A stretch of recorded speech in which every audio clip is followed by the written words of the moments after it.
Southern blotting, a technique developed by Edwin Southern. So southern blotting was first created in 1973. However, Edwin didn't publish it until 1975. But by that point, word had already gotten around in the scientific community and many labs were already using this technique. It came about while he was collaborating with another scientist named Peter Ford. They were studying frog oocytes and wanted to know more about the transcription process from DNA to rRNA. There was a technique at the time called density gradient centrifugation. However, Southern didn't feel that it was good enough, and he also didn't know how to remove DNA from the gel after gel electrophoresis.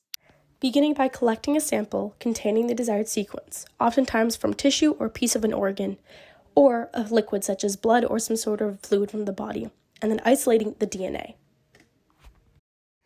Then the DNA is digested and fragmented by restriction enzymes. There are many choices with restriction enzymes, selected based on which section of the DNA is desired. Examples include MSP1, HPA2, ECOR1, and it is incubated at 37 degrees Celsius so DNA can be digested properly.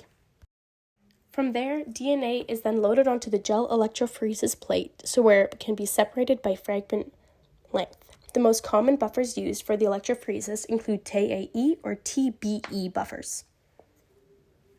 Then, the gel is transferred or blotted to a positively charged nylon or nitrocellulose membrane via an upwards capillary action, where the DNA is extracted upwards based on the hydration being sucked up by the blotting paper and attraction. The sample is then incubated to immobilize the DNA and so that the probes may attach via their complementary sequence. Then, wanted sequences are hybridized to either a chemiluminescent, radioisotope, or fluorescent nucleic acid probe, while the unwanted sequences are washed away with buffers, such as saline sodium citrate.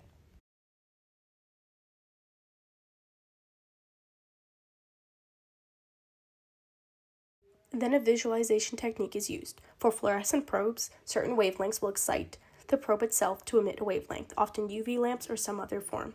For radioisotopes, an X-ray or autoradiography film is used. And for chemiluminescence, sometimes a chemical reaction is washed. Results are then interpreted based on their occurrence and the intensity or concentration of the marker.